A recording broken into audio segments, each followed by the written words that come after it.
Good morning, good evening, good afternoon, and good night, wherever you are in the world. Tables Chronicles is back again. And here is your boy KiddNappa underscore the journey, and your boy Reality Komplex. Yeah. Yo, Complex. Yes. AKA, let's get that life in check. check. Yabba dabba do. It is what it is, man. And it's another week, another day, another night, another morning. Whatever time of the world that you're watching us, man. Peace out to you, man. But yes, let's talk about what's been going on quickly recently. Yeah, but we're going to start with Jota. Jota, Mr. Jota. Yeah, Liverpool player. Was a Liverpool player. But it was him and his brother that got caught in an accident when the tire blew out on the... See, this is the thing about it, because it's driving a very expensive car, and tire blows out and it catches a full-blown fire, man. Only God knows how that situation took place, but it's a family that's affected because he just married his wife. 11 days later, he's gone. And you know what? He was on the way to join the pre-season for Liverpool, right? Yeah, because he couldn't fly, so he was going to take the boat. He's going to take the ferry. Oh my days! You can't. The doctor recommended because of his pre-existing injury. Yeah, his injury and whatever the case. But I mean, he was doing what he was supposed to do, because if he'd have gone for the flight, he'd have got into trouble anyway. But then again, you never do know these things, man. So they say it's safer to fly than driving, right? I've seen it is. Yeah. It's safer to fly, but you have to be in like full on a better position to say, yeah, you're the driver kind of thing. Because you know, if you go into it and you're not safe enough to be on the flight, something might happen there that might just take off. But I mean, who's to know what it is, man? But rest in peace to him. And his wife has been left with 3 children. That's gonna be a bit of a real mountain to climb. Yeah, he just got married, isn't it? Yeah, 11 days later he died. Wow. And the thing is, he shared all of this on I think it's Instagram or one of those social medias anyway.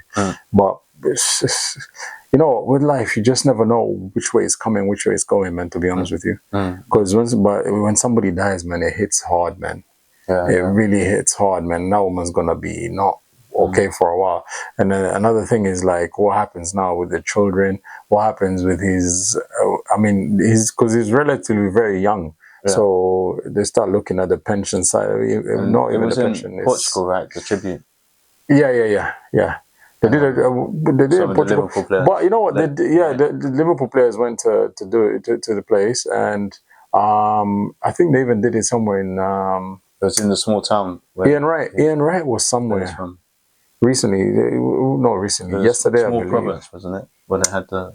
I didn't check the location itself fully, because I just looked and I was like, this gonna hurt. As football fans generally, you're just gonna be in pain, and the reason you're gonna be in pain fully is because of. I think I have it actually written down somewhere. Where I know you must have it written down, because I didn't look too much into it, because he's a Portuguese player, isn't he? Yeah. And it was near Porto, Spanish province. It happened in Spain. Zanora, something like that.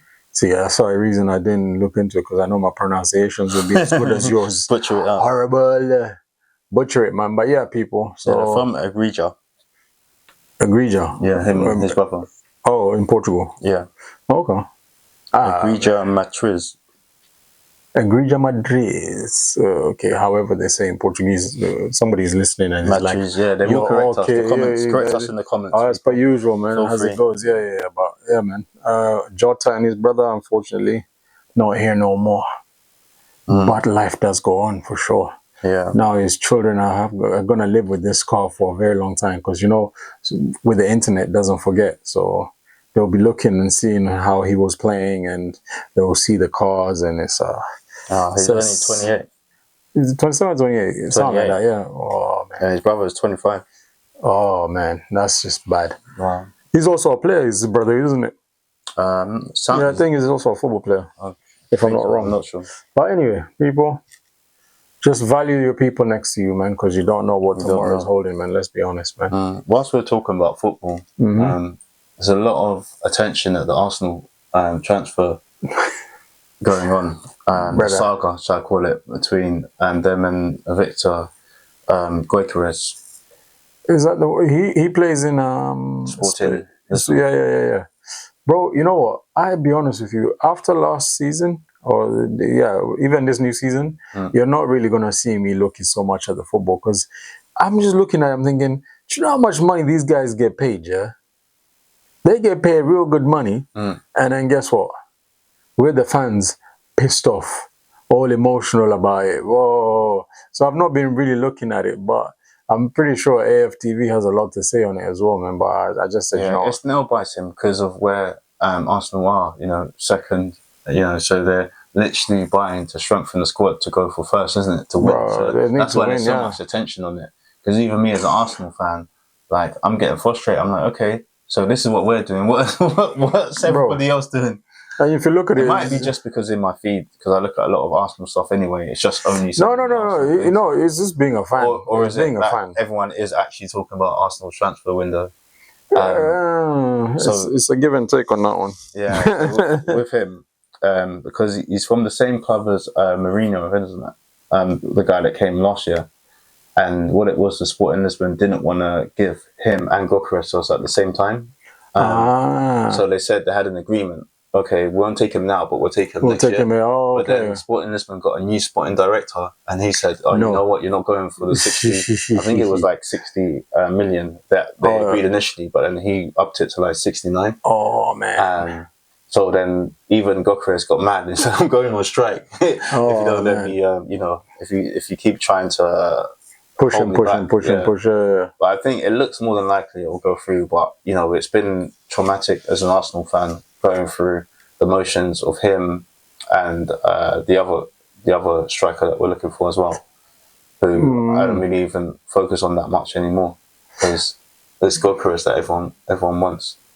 I'll say one thing though. I'm pretty sure at some point I'll buy some Arsenal tickets and I'll give it to somebody who's a full blown fan. But not in the UK. I'll do it in Kenya, I think. I'll just say, you know what? I do it in the UK, man. Well, I'll do it here. Well, one of each. No further than your boy next team. Yeah.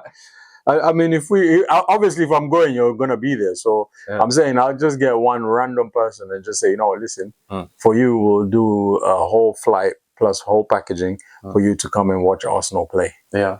Okay. Yeah. I think that's what we'll do. Just do it as a surprise and say, yeah, boom. But, you know, we'll do it as a competition and see who will win. But it has to be from the Kenyan side of it.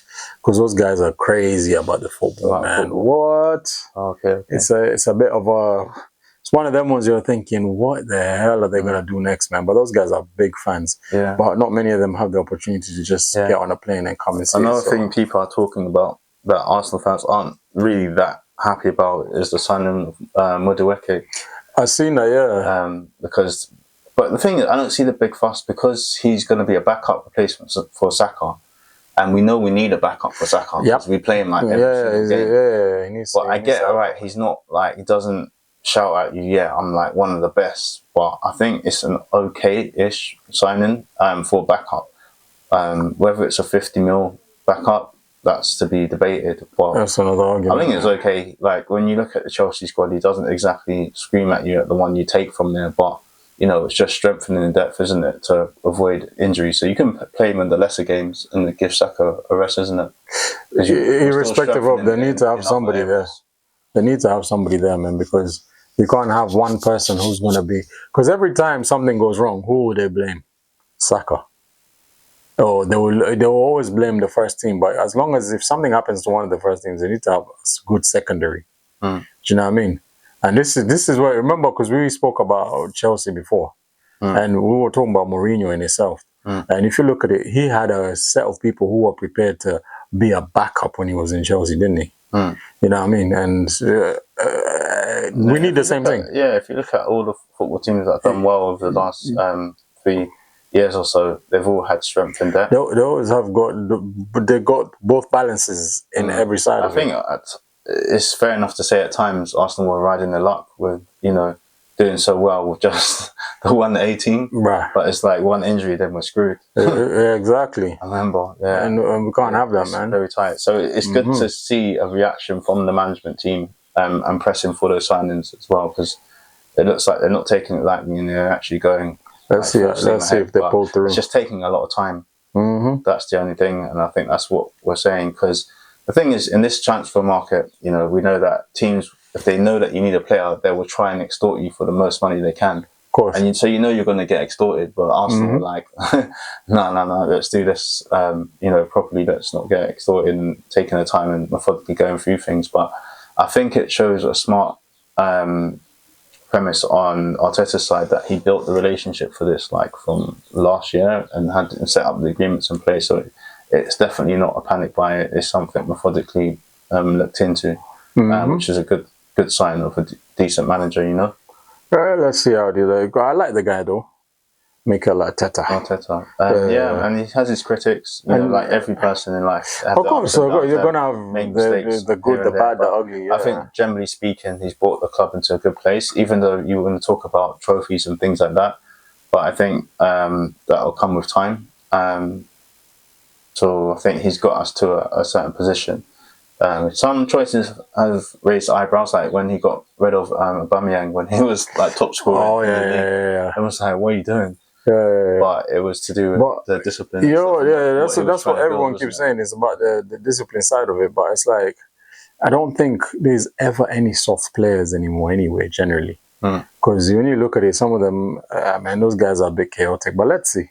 Let's see how it goes, man. I'm not one to start making a judgment on a person until we'll start seeing what they can put together and see what goes on.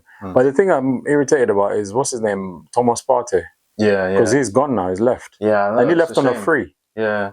I think what it was, he's at that stage where he's, 30, 31? And he needs to get the best contract he can at this stage. At this stage, Highest amount of money, most probably. And he knows if he goes somewhere else, he could probably get that.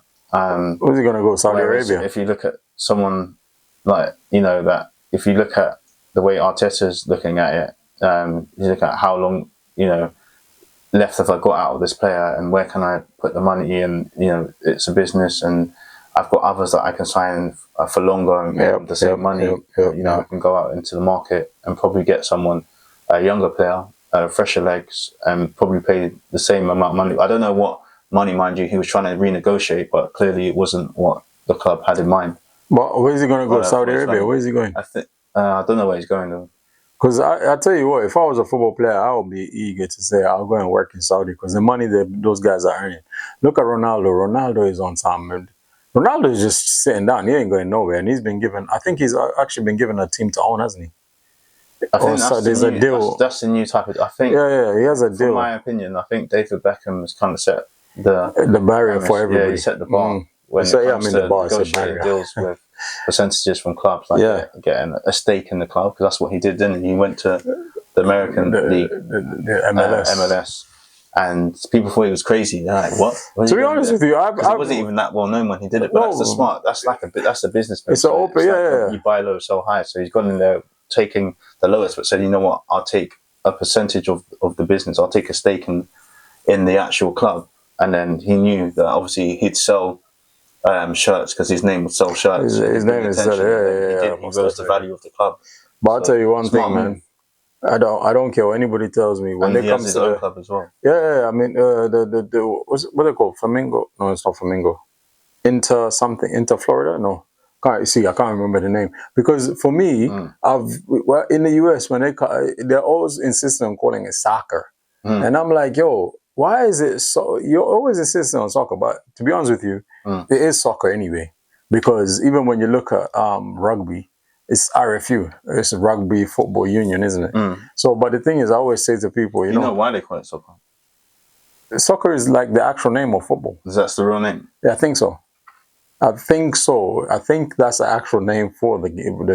But the thing is, because of American football. So we're English and we're not even calling it by the real name. And it's no, because everybody goes worldwide apart from the United States of America, it's football. You go to Germany, it's football. Football. But then because of American football, Americans call American football. Have to call it they call it football. They just say it's football. Yeah. But I've always said American football to me is more handball because they're more grabbing the ball and throwing it, and they kick the ball once in a blue moon. So how does it end up being called football? Because even I think, but Yeah, because of rugby, because it's more to do with their hands, throwing the ball yeah, than it is to kicking yeah, it.